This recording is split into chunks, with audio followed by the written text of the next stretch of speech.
문재인 씨가 연설 가운데 이런 말을 했습니다. 다만 더미 위성을 궤도에 안착시키는 것이 미완의 과제로 남았습니다. 앞의 내용은 그냥 됐다고 하죠. 문제는 이것이, 이렇게 바꿔봅시다. 이것이 미완의 과제로 남았습니다. 사실 요즘 네이버 검색을 해보면 미완의 과제라는 말이 드문드문 나오기는 합니다.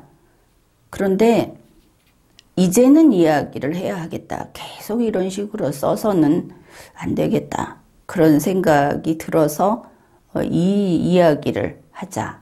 이렇게 마음을 먹었습니다.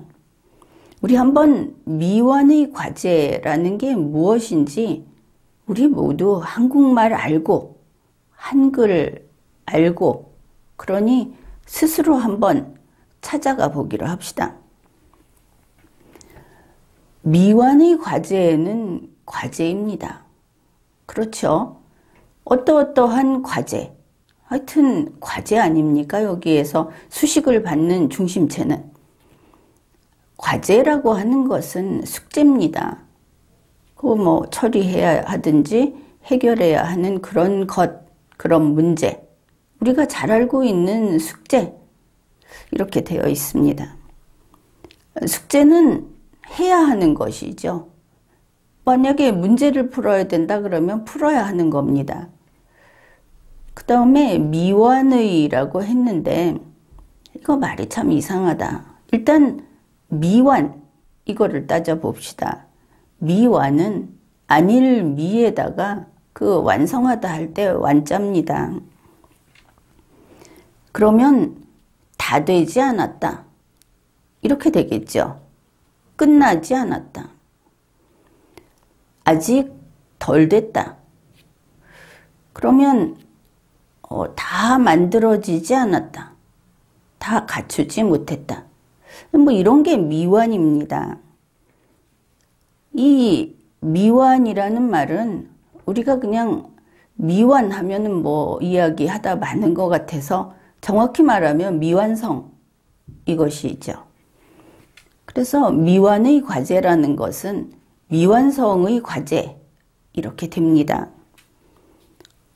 이 아직 덜 됐다, 끝내지 못했다 하는 것은 unfinished task, 영어로 이렇게 쓸 수 있습니다.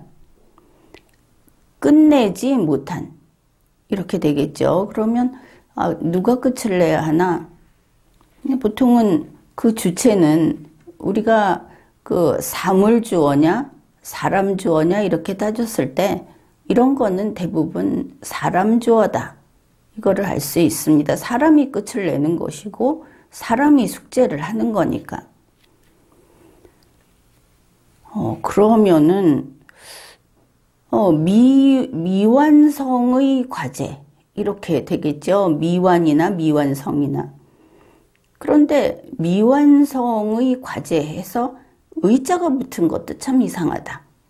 이제 그것도 보아야 하겠지만, 그러면 이렇게 봅시다. 과제는 과제인데 미완성의 과제면 누가 덜 된 겁니까? 과제가 덜 된 거죠. 그렇죠. 과제가 미완성입니다. 과제가 미완성이면 아직 문제가 안 나왔나? 문제를 풀어야 되는데 문제가 아직 안 나오면 미완성의 과제가 되는가? 아니면 거꾸로 과제가 미완성이 된다. 이거는 사람 주어야 한다니까 안 되죠. 여기에서 우리가 걸리는 게 미완의 과제라고 의자를 쓴 바로 그 부분입니다. 한국말로 의라는 말을 쓰면 의 뒤에 있는 게 앞에 속하게 됩니다. 그렇죠? 나의 집, 내가 집이 아니고 집이 나에게 속하는 겁니다. 의라고 하는 그러니까 이 경우에는 소유격 조사 이렇게 보면 될 것 같습니다. 나의 것, 나의 집. 만일 한국의 과제, 그러면 한국의 것이죠. 이 과제는. 이렇게 돼야 되는데 그러면 미완성의 과제, 이러면 이 과제는 미완성 겁니다. 그렇죠? 근데 과제를 미완성이 할 수 있습니까? 사람이 해야지. 이거 말이 마구 헝클어져 있다 하는 것을 알 수 있죠. 우리가 10분 양보를 해봅시다. 그러면 미완성의 과제라고 하면은 이 의를 동격으로 한번 처리해보자. 그래서 뭐뭐라는 이런 뜻으로 가장 양보할 수 있는 게 그거 아닙니까? 그러면은 미완성이라는 과제, 이런 과제가 미완성이라는 것이구나. 아무리 해도 뜻이 안 통하죠. 그러면 이게 군더더기구나. 그렇습니다. 우리나라에서 좀 말에 멋을 부리느라고 미완의 과제라는 말을 많이 쓰는데, 일단 우리 한국어 어법상 이 말이 통하지를 않고 또 말의 구성에 어디에도 맞지가 않습니다. 그러면 이제 마음 편하게 한번 바꿔보겠습니다. 위성을 궤도에 안착시키는 것이 과제로 남았습니다. 이러면 간단하죠. 근데 과제로 남았다. 뭐 해야 할 숙제다. 이렇게까지는 봐줄 수 있겠습니다. 이게 미완의 과제라는 말을 상투적으로 쓰고 있는데 이게 앞에 있는 말이 문맥도 안 통하고 그리고 없어야 옳은 것이다. 이렇게 됩니다. 그런데 이제 이 미완의 과제는 그렇게 보는데 문재인 씨가 미완의 과제로 남았습니다. 이렇게 말을 했죠. 지금 누리호 발사는 상황이 다릅니다. 여기에서 출발해서 여기까지 가다가 중간에서 앞으로 더 쉬다가 여기서 출발해서 가는 그런 일이 아닙니다. 지금 해야 하는 것은.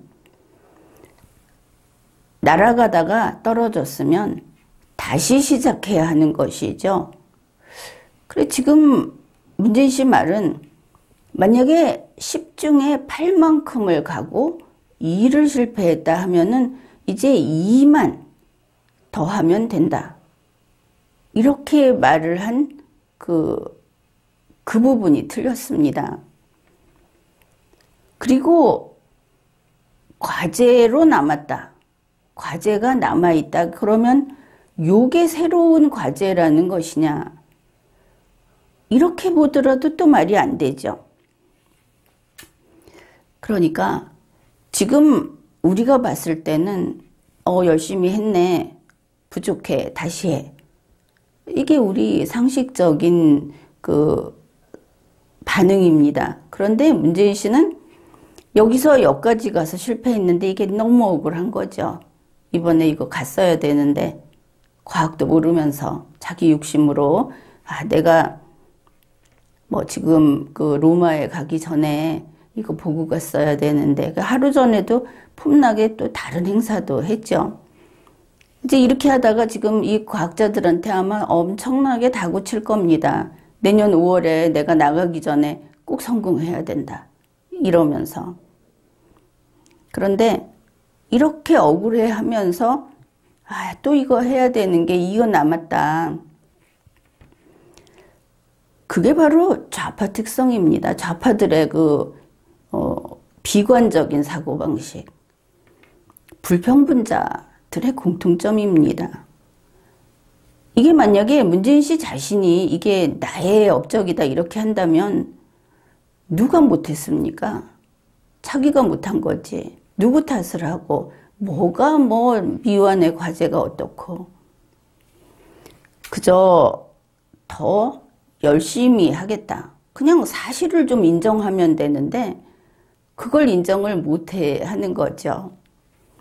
이런 문재인 씨 같은 이런 삼류들은 보다 본인이 봤을 때 합격점을 받을 때까지 자기가 만들었던 도자기를 깨버린다고 하는 그 장인의 마음을 절대 모를 것이다. 그렇게 봅니다.